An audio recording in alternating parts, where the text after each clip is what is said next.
Watch Zendaya. There were so many signs that Catherine and Peter would fall in love in the second season of The Great.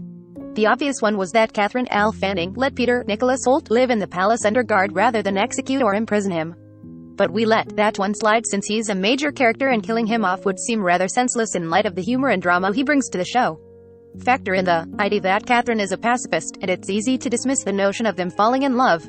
No, the real sign that Catherine was succumbing to Peter's charms was in episode 4, The Devil's Lunch, when the Empress asks him to do the thing with the tongue. For most of season 1 and the beginning of 2, Catherine is put off by the rabid sexual desires of the court, and yet she comes to Peter, no pun intended, in her time of need despite the fact that they are at odds.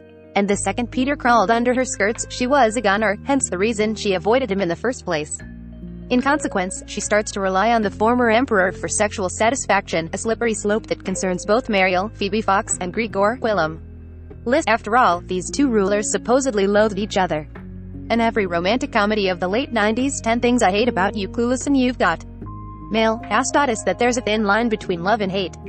It certainly doesn't help that Aunt Elizabeth Belinda Bromelow advises Peter to lean into his intellectual side, which only serves to charm Catherine. Further, the Empress basically goes weak in the knees when she sees Peter reading and making a diagram of the solar system. When her mother, Princess Johanna, who is played by the inimitable Gillian Anderson, arrives at the palace, things begin to go south. As Catherine earnestly tries to please her traditional and seemingly modest mother, Peter actively resists the advances of Johanna, who has no qualms when it comes to manhandling her daughter's husband. Since Catherine is unaware of this situation, she continues to look to Peter for comfort, yet another sign that she is growing fond of the man. And though Peter knows that Johanna is a large source of Catherine's stress, he gives in to his desire and has sex with her, a love-making session that ends with Johanna's demise. She falls at least 3 stories. Obviously, Peter's aunt and others try to hide the death from Catherine, knowing that this will inspire great heartbreak and a potential execution.